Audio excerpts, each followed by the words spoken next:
محمد بن عبداللہ پر نہیں گفتگو ہو رہی ہے، گفتگو ہو رہی ہے محمد رسول اللہ پر، گفتگو ہو رہی ہے محمد رسول اللہ پر۔ اور میں نے یہی عرض کیا تھا، اور جہاں سے آج کی میری گفتگو شروع ہو رہی ہے، کہ ہر نبی کا کوئی نہ کوئی گواہ آیا، اور آج کی تقریر میری اس آیت سے شروع ہوتی ہے۔ میں نے عرض کیا تھا کہ لفظ شہید کی معنی حاضر ناظر کی ہے، شہید معنی حاضر ناظر۔ اب اللہ نے جب حضور اکرم کے لیے ارشاد فرمایا تو سورۃ نساء میں ارشاد ہوا فَكَيْفَ إِذَا جِئْنَا مِنْ كُلِّ أُمَّةٍ بِشَهِيدٍ وَجِئْنَا بِكَ عَلَىٰ هَٰؤُلَاءِ شَهِيدًا۔ میرے حبیب کیا حال ہوگا اس وقت جب ہر نبی اپنی امت پر شہید ہوں گے اور آپ تمام انبیاء پر شہید ہوں گے۔ ہر نبی اپنی اپنی امت پر گواہ ہوگا اور آپ تمام انبیاء پر گواہ ہوں گے۔ اب یہی فرق ہے رسول میں اور میرے مولا علی میں، کہ رسول انبیاء پر شہید ہے اور میرا مولا علی رسول پر شہید ہے۔ یعنی ایک جملے میں قبلہ عرض یہ کروں کہ جب تمام انبیاء کو نبوتیں مل رہی تھی تو رسول دیکھ رہا تھا، اور جب رسول کو نبوت مل رہی تھی تو علی دیکھ رہے تھے۔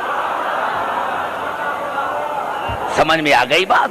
اب آئیے میرے دوستوں، میرے بزرگوں، کیا مسلمانوں نے کیا؟ میں وہی عرض کرنا چاہتا ہوں جو میرا مقصد ہے، کہ آج اگر میں عزاخانہ زہرا حیدرآباد دکن میں صرف ایک لفظ کہہ دوں تو شاید کل اخباروں میں آ جائے۔ اگر میں کہہ دوں کہ فلاں نبی رسول سے افضل تو کہیں گے کہ یہ کافر ہے، کیونکہ ہمارا رسول سید الانبیاء ہے۔ تو اگر واقعی آپ دل سے مانتے ہیں یا زبان سے؟ آئیے قبلہ قرآن حکیم کی طرف چلتا ہوں۔ مسلمانوں نے سب سے بڑی غلطی یہ کی جو میں نے عرض کیا تھا، اب جناب ابو طالب کو چھوڑ کر، کیونکہ میں نے ہر شخصیت پر گفتگو کی ہے، آج کی میری گفتگو ہے کہ مسلمانوں نے یہاں تک لکھا کہ حضور اکرم کے والدین جو تھے وہ کافر تھے۔ صرف کافر نہیں لکھا، ان کو جہنمی لکھا، کہ حضور اکرم کے والدین جو ہیں وہ جہنمی ہیں۔ تو پھر معاف کرنا، جو رسول اپنے والدین کو نہ چھڑا سکے وہ آپ کو کیا چھڑائے؟ توجہ چاہ رہا ہوں میرے قریب بیٹھنے والا، جو رسول اپنے والدین کو نہ بچا سکے وہ تمہاری شفاعت کیا کریں گے؟ اب آئیے الفاظ یہ ابھی پوری توجہ جہاں جہاں میری آواز آ رہی ہے، اور قبلہ علی نقی صاحب جعفری صاحب آئے ہیں قبلہ، تو میں عرض کرنا چاہتا ہوں بڑی خوشی ہوتی ہے جب علماء کرام میری تقریر میں آتے ہیں، تو مجھے خوشی ہوتی ہے کہ یہ ہمت افزائی بھی ہے، عزت افزائی بھی ہے، اور جب تمام مسلک کے علماء اکٹھے ہوتے ہیں تو مجھے زیادہ خوشی ہوتی ہے۔ چلتا ہوں میں قرآن حکیم کی طرف۔ یہ الفاظ ہیں سورۃ قصص کے، وَأَوْحَيْنَا إِلَىٰ أُمِّ مُوسَىٰ أَنْ أَرْضِعِهِ، اور ہم نے موسیٰ کی ماں کو وحی کی کہ اپنے بچے کو دودھ تم پلانا۔ شاید میں سمجھا نہیں سکا، دیکھو میں جو 5 تقریریں کی ہیں ان کا مقصد کیا ہے۔ وَأَوْحَيْنَا إِلَىٰ أُمِّ مُوسَىٰ أَنْ أَرْضِعِهِ، اور ہم نے موسیٰ کی ماں کو وحی کی کہ اپنے بچے کو دودھ تم پلانا۔ اگر اس آیت پڑھنے سے پہلے میں یہ کہتا کہ اللہ نے رسول کی والدہ پر وحی کی، علی کی والدہ پر وحی کی، ارے یہ کیسا؟ وحی تو نبی پر ہوتا ہے۔ تو میں آپ سے پوچھنا چاہتا ہوں، کیا جناب موسیٰ کی ماں نبی تھی؟ کیا جناب موسیٰ کی ماں وحی تھی؟ کیا جناب موسیٰ کی ماں نبی تھی کہ اس پر اللہ نے وحی کیا؟ اللہ نے فرمایا میں نے موسیٰ کی ماں پر وحی کیا کہ اپنے بیٹے کو دودھ تم پلانا۔ فَإِذَا خِفْتَ عَلَيْهِ فَأَلْقِيهِ فِي الْيَمِّ وَلَا تَخَافِي وَلَا تَحْزَنِي إِنَّا رَادُوهُ إِلَيْكِ وَجَعَلُوهُ مِنَ الْمُرْسَلِينَ، اور بی بی ہاں ماں کا دل ہے، اگر ڈر ہو تو اپنے بچے کو دریا میں ڈال دینا، پانی میں ڈال دینا، اور میں اللہ تم سے وعدہ کرتا ہوں کہ یہ موسیٰ امانت ہے، تیری امانت ہے، اور میں تیری امانت کو آپ کے پاس واپس کروں گا، کیونکہ میں نے اس کو نبی بنایا ہے۔ آپ نے اندازہ لگایا، ایک چھوٹی آیت میں نے پڑھی کہ اللہ نے جناب موسیٰ کی ماں پر وحی کی کہ اپنے بیٹے کو دودھ تم پلانا، بڑی بات کر رہا ہوں حیدرآباد دکن میں، ہم نے موسیٰ کی ماں کو وحی کیا کہ اپنے بیٹے کو دودھ تم پلانا، اور اگر ڈر لگے تو اس کو تابوت میں بند کر کے پانی میں ڈال دینا، اور ڈرنا نہیں، حزن نہ کرنا، خوف نہ کرنا، یہ امانت ہے آپ کی ہمارے پاس، ہم اس کو تیری طرف واپس کریں گے، ہم نے اس کو رسول بنایا ہے، ہم نے اس کو رسول بنایا ہے۔ اور پھر اللہ نے ارشاد فرمایا وَحَرَّمْنَا عَلَيْهِ، ہم نے تمام دائیوں کا دودھ اس پر حرام قرار دیا، ہم نے تمام دائیوں کا دودھ، پوری توجہ چاہ رہا ہوں، ہم نے تمام وَحَرَّمْنَا عَلَيْهِ مِنْ قَبْلِ، ہم نے تمام دائیوں کا دودھ اس پر حرام قرار دیا۔ ارے یہ تو موسیٰ کی، اور جناب موسیٰ جب پیدا ہوئے تو جناب لوخا نے، جناب موسیٰ کی والدہ نے اس کو تابوت میں بند کیا، دریا میں ڈال دیا، 3 دن سے لے کر 7 دن تک ہے کہ وہ دریا میں رہا، تابوت تیرتا رہا۔ پہلے تو مسلمان بھائیوں سے کہنا چاہتا ہوں، ارے تم تو کہتے ہو کہ ہم رسول جیسے، تو آپ ایسے کریں کہ آپ کا کوئی بچہ پیدا ہو تو اس کو پیٹی میں بند کر کے دریا میں ڈال دو۔ کیوں؟ اگر تابوت میں سوراخ ہوتا تو پانی پڑ جاتا، تابوت ڈوب جاتا، اور اگر سوراخ نہیں تھا تو بغیر ہوا کے بچہ زندہ کیسے رہا؟ بچہ زندہ کیسے رہا؟ اور اللہ نے کہا قرآن میں کہ ماں کے بغیر کسی کا دودھ نہیں پیا، اور تم نے رسول کو 1 کا نہیں 7 کا 13 دائیوں کا دودھ پلایا۔ ارے حیا کرو، شرم کرو، جو موسیٰ ماں کے بغیر کسی غیر کا دودھ نہیں پیتا، جو موسیٰ ماں کے بغیر کسی اور کا دودھ نہیں پیتا، وہ رسول کے لیے کہتے ہو فلاں کا دودھ پیا، فلاں کا دودھ پیا، فلاں کا دودھ پیا۔ ہم رسول کو، وہ رسول، ہم کتابوں والے رسول کو نہیں مانتے، ہم قرآن والے رسول کو مانتے، جو قرآن کا رسول ہے، اس رسول کو مانتے ہیں۔ اور میرے دوستوں، میرے بزرگوں، جب یہی جناب موسیٰ فرعون کے گھر میں آئے، بچہ تھا، آپ دیکھو اللہ نے کسی نے محبت سے کہا، یہ الفاظ ہیں سورت طٰہٰ کے۔ سورت طٰہٰ مکی سورت ہے، سورت قصص مکی سورت ہے۔ ارشاد ہوا وَأَلْقَيْتُ عَلَيْكَ مَحَبَّةً مِّنِّي، موسیٰ میں تم سے محبت کرتا، اللہ کہہ رہا ہے موسیٰ میں تم سے محبت کر رہا، موسیٰ میں تم سے محبت کر رہا ہوں، یہ نہ سمجھنا کہ میں تمہیں دشمن کے گھر میں بھیج رہا ہوں، توجہ چاہ رہا ہوں، موسیٰ میں تم سے محبت کر رہا ہوں، میں اللہ تم سے محبت کر رہا ہوں، یہ نہ سمجھنا کہ میں تمہیں دشمن کے گھر میں بھیج رہا ہوں، میں نے تمہارا انتظام پہلے کیا ہے، میں اللہ عادل ہوں، میں کبھی آسیہ کو فرعون کے گھر میں نہ بھیجتا، میں نے آسیہ کو فرعون کے گھر میں اسی لیے بھیجا ہے وَلْتُصْنِعَ عَلَىٰ عَيْنِي، تاکہ تیری پرورش میری آنکھوں کے سامنے ہو۔ اب اگر یہ جملہ سمجھ میں آ گیا ہے، اگر یہ جملہ سمجھ میں آ گیا ہے تو پھر رسول سمجھ میں آ جائے گا۔ پتا چلا ابھی وہ جملہ نہیں کہتا کیونکہ ممبر پر بیٹھا ہوں کہ اللہ نے جناب آسیہ کو فرعون سے بھی محفوظ رکھا۔ بھیجا کیوں تھا کہ یہاں میرا معصوم نبی آئے گا۔ پتا چلا اللہ کا طریقہ یہ رہا ہے کہ اللہ پہلے معصوم کے آنے کا انتظام کرتا ہے پھر معصوم کو بھیجتا ہے۔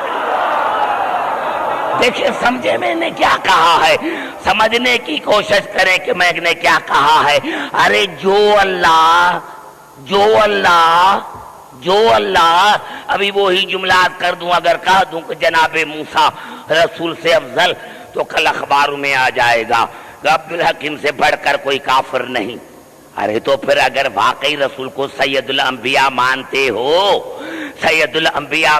ہو تو سب سے پہلے رسول کے والدین کو موسیٰ کے والدین سے افضل ماننا پڑے گا۔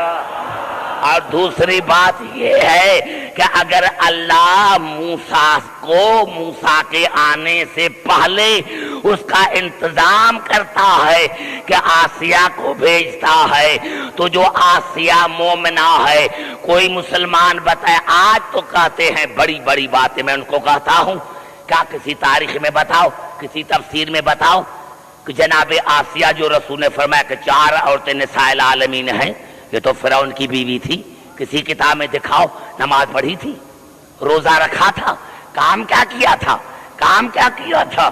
نبی کی پرورش کی تھی۔ آسیہ نے بچوں کو قربان نہیں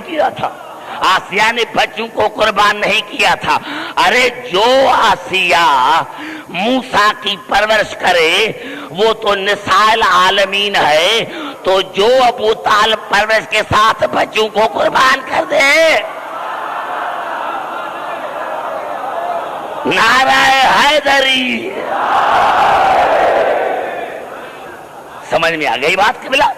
میں نے عرض کیا کہ جب تمہارے سمجھ میں موسیٰ ہی نہیں آیا تو تمہاری سمجھ میں رسول کیسے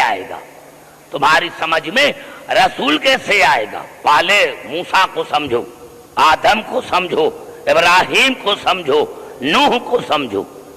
جب تمہاری وہی سمجھ، اب میں تمام آپ حضرات سے ایک سوال پوچھنا چاہتا ہوں۔ سوال یہ ہے، شعیب ابو طالب میں رسول کیا کرتا تھا؟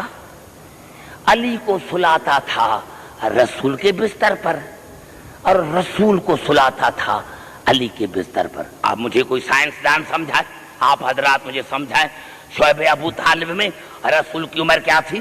45 برس۔ علی کی عمر کیا تھی؟ 15 برس۔ تو یہ کافر اندھے ہو گئے تھے؟ یہ بچہ، یہ بڑا جملہ میں نے کہا ہے، پھر جو میرے قریب بیٹھے ہیں، شعیب ابو طالب میں جناب رسول کی عمر ہے 45 برس، علی کی عمر ہے 15 برس۔ بچہ تھا تو کیا کافر اندھے ہو گئے تھے؟ ان کو اتنی تمیز نہیں تھی کہ یہ بچہ ہے، وہ رسول ہے؟ تو پھر یہ جناب ابو طالب کیا کرتے تھے کہ 45 برس کے نوجوان کو سلاتے تھے 15 برس کے بچے کے بستر پر، اور 15 برس کے بچے کو سلاتا تھا رسول کے بستر پر۔ اب دو باتوں میں سے ایک بات ماننا پڑے گی، یا تو کہو کہ یہ واقعہ غلط ہے، اگر تم نے واقعہ غلط کہا تو پھر قرآن سے ہاتھ اٹھانا پڑے گا، یا تو ماننا پڑے گا کہ جب نبوت امامت کے بستر پر آتی ہے تو امام لگتا ہے، اور جب امامت نبی کے بستر پر آتی ہے تو نبوت سمجھ میں آتی ہے۔ تو یہ جناب آئیے قبلہ ایک مثال دینا چاہتا ہوں۔ یہ الفاظ ہیں قرآن کے، سمجھنے کی کوشش کریں۔ یہ الفاظ ہیں سورۃ ہود کے، ارشاد ہو رہا ہے وَاصْنَعِ الْفُلْكَ بِأَعْيُنِنَا وَوَحْيِنَا وَلَا تُخَاطِبْنِي فِي الَّذِينَ ظَلَمُوا إِنَّهُمْ مُغْرَقُونَ۔ میرے نو کشتی بنا، میری نگرانی، میرے آنکھوں کے سامنے میری نگرانی میں کشتی بنا، وحی کے مطابق، میرے حکم کے مطابق کشتی بناؤ، کشتی بناؤ میری نگرانی میں، میری آنکھوں کے سامنے کشتی بناؤ، وہی کے مطابق بناؤ۔ ولا تخاطبنی فی الذین ظلموا انہم مغرقون، لیکن ایک بات یاد رکھنا، جو کشتی کے مخالف ہوں ان کے بارے میں مجھے سفارش نہ کرنا۔ بڑا جملہ پھر کھا گئے میرے قریب بیٹھنے والے، یہ قرآن کی آیتیں ہیں، کوئی حدیث تو نہیں ہے۔ نو کشتی بنا میری نظروں کے سامنے، میری آنکھوں کے سامنے، وہی کے مطابق بنا، لیکن ایک بات نو یاد رکھ، تو صاحب شریعت ہے، اولو العزم پیغمبر ہے، لیکن ایک بات یاد رکھنا، وَلَا تُخَاطِبْنِي فِي الَّذِينَ ظَلَمُوا إِنَّهُمْ مُغْرَقُونَ، جو کشتی کے دشمن ہوں ان کے بارے میں مجھے سفارش نہ کرنا، اگر تو نے سفارش بھی کی تو میں ان کو غرق کر دوں گا۔ بڑا جملہ ہے سمجھنے کے لیے۔ نوح کشتی بنا، کشتی بنا، کشتی بنا میری آنکھوں کے سامنے، نظروں کے سامنے، اور یاد رکھنا جو کشتی کے دشمن ہیں ان کے بارے میں مجھے سفارش نہ کرنا، میں ان کو غرق کر دوں گا، میں ان کو غرق کر دوں گا، میں ان کو غرق کر دوں گا۔ اور یہ ایسی حدیث ہے، علماء کرام بیٹھے ہیں، سر پر کوئی مسلمان قرآن کہے کہ یہ حدیث صحیح نہیں ہے، یہ ضعیف ہے، تو میں خطاب چھوڑ دوں گا۔ رسول نے بھی فرمایا مسلو اہل بیتی کا مسئلہ سفینت نوح فمن رکبہا نجا ومن تخلف عنہا غرق وہوا، میری اہل بیت کی مثل بھی کشتی نوح کی طرح ہے، جو سوار ہوا، جو سوار ہوا وہ نجات پا گیا، اور جس نے چھوڑا وہ ہلاک بھی ہو گیا، غرق بھی ہو گیا، گمراہ بھی ہو گیا۔ اور مسلمان بھائی بتاؤ، مسلمان بھائی بتاؤ، ارے بیٹے سے زیادہ کوئی صحابی ہو سکتا ہے؟ بیوی سے زیادہ کوئی صحابن ہو سکتی ہے؟ اللہ نے کہا جو کشتی کے بارے میں، کشتی کے بارے میں نہیں، ایک جملہ 2 منٹ سسپینس میں رکھنا چاہتا ہوں، 2 منٹ سسپینس میں رکھنا چاہتا ہوں۔ یہ الفاظ ہیں سورۃ عنکبوت کے، وَأَنْجَيْنَاهُ وَأَصْحَابَ السَّفِينَةِ، ہم نے نوح کو نجات دی اور کشتی کے صحابوں کو، نوح کے صحابوں کو نہیں۔ بڑا جملہ پھر کھا گئے، اب اس سے زیادہ قبلہ میں کیا کہنا چاہتا ہوں؟ یہ سورۃ عنکبوت کی آیت ہے، فَأَنْجَيْنَاهُ وَأَصْحَابَ السَّفِينَةِ وَجَعَلْنَاهَا آیَةً لِلْعَالَمِينَ، ہم نے نوح کو نجات دی اور جو کشتی کے صحابی تھے، کشتی کے، نبی کے نہیں۔ اللہ نے فرمایا میرا تعلق نوح سے نہیں، کشتی سے ہے، کشتی سے ہے، جو کشتی کے صحابی تھے ہم نے اس کو بچایا، اور ہم نے عالمین کے لیے کشتی کو آیت قرار دیا، دلیل قرار دیا۔ اب صحابی بیوی سے زیادہ کوئی صحابی نہیں، وہ بیوی والے سے پوچھو، ارے بیٹے سے زیادہ کوئی بڑا صحابی نہیں۔ غلطی کیا تھی کہ کشتی کے دشمن تھے، کشتی کے دشمن تھے، اور اللہ نے فرمایا نو نو نو، ایک بات یاد رکھنا، جو کشتی کا دشمن ہو اس کے بارے میں مجھے سفارش نہ کرنا، میں ان کو غرق کر دوں گا۔ پہلے تو مسلمان بھائی بتائیں، ارے کشتی ہے کھجور کی بنی ہوئی ہے، کوئی مسلمان کہے کہ اس کشتی میں عیب تھا، یہ عیب تھا، یہ عیب تھا، تو میں خطابہ چھوڑ دوں، مذہب چھوڑ دوں؟ کہے گا کہ نہیں، کیونکہ اللہ کے ارادے سے بنی ہے، اس میں عیب نہیں ہے۔ ارے جو لکڑی کی کشتی ہے اس میں تو عیب نہیں ہے، تو پھر اہل بیت کہاں، نوح کی کشتی کہاں؟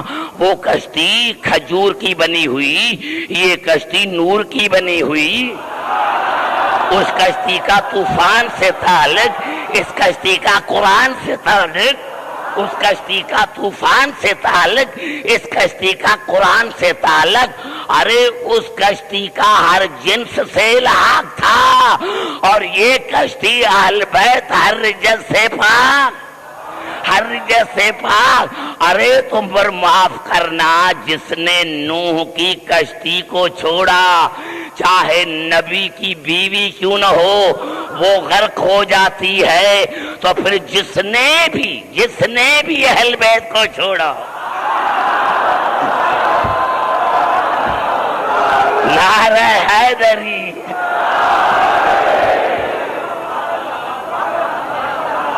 سمجھ میں آ گئی بات؟ ارے جناب نوح کی بیوی جناب نوح سے لڑی تو نہیں تھی, جنگ تو نہیں کی تھی.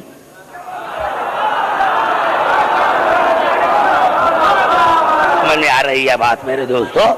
تو جناب نوح کی کشتی تو ہر عیب سے پاک ہے جو کھجور کی بنی ہوئی تھی, اور تم رسول کے اہل بیت سے عیب نکالتے ہو. یہ عیب تھا, یہ عیب تھا, یہ عیب تھا. آئیے چلتا ہوں ایک حدیث پڑھ کر پھر قرآن حکیم کی طرف آتا ہوں.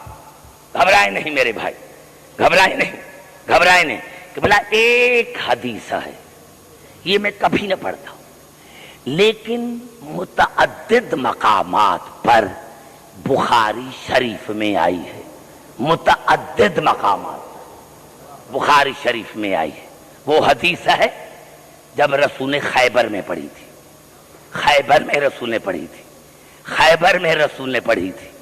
کیا آپ کہا تھا لَأُوتِيُنَّ الرَّايَةَ غَدًّا رَجُلًا يُحِبُّ اللَّهَ وَرَسُولَهُ وَيُحِبُّهُ اللَّهُ وَرَسُولُهُ كَرَّارًا غَيْرَ فَرَارٍ لَا يَرْجِعُ حَتَّى يَفْتَحَ اللَّهُ عَلَى يَدَيْهِ. کل ضرور علم دوں گا. کل میں رسول ضرور علم دوں گا مرد کو جو قرار ہوگا, ہر فرار کا غیر ہوگا, اللہ اور اس کے رسول کا محبوب ہوگا, اور وہ اللہ اور رسول سے وہ بھی محبت کرتا ہوگا. کل میں قبلہ حیران ہوں. قرآن شاہد ہے, سورۃ انفال شاہد ہے کہ ہر جنگ میں رسول نے ہر سپاہی کو, ہر صحابی کو اتنا حصہ دیا, یکساں حصہ دیا, برابر حصہ دیا. جو لڑتا تھا اس کو بھی وہی, جو نہیں لڑتا تھا اس کو بھی وہی. جو لڑتا تھا اس کو بھی وہی, اور جو نہیں لڑتا تھا اس کو بھی اتنا حصہ. جنگ خیبر واحد جنگ ہے جس میں رسول نے علی کو دگنا حصہ دیا.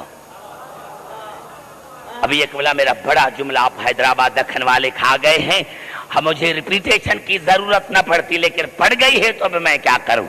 میں نے کہا ہر جنگ میں رسول نے ہر صحابی کو یکساں حصہ دیا, لیکن خیبر میں علی کو دگنا حصہ دیا. اور جب صحابہ کرام نے پوچھا یا رسول اللہ کیوں, تو کہا میں نے پہلے ہی کہا تھا کہ کل علم دوں گا مرد کو, اور مرد کو عورت کے حصے میں دگنا ملتا ہے.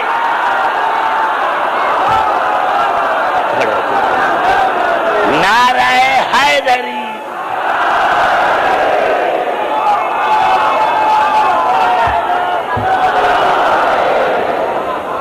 سمجھ میں آ گئی بات میرے دوستوں, میرے بزرگوں. میں نے عرض کیا آئیے ایک آیت پڑھ کر پھر چلتا ہوں قرآن حکیم کی طرف. میرے دوستوں, میرے بزرگوں, یہ حدیث ہے سیرت حلبیہ کی.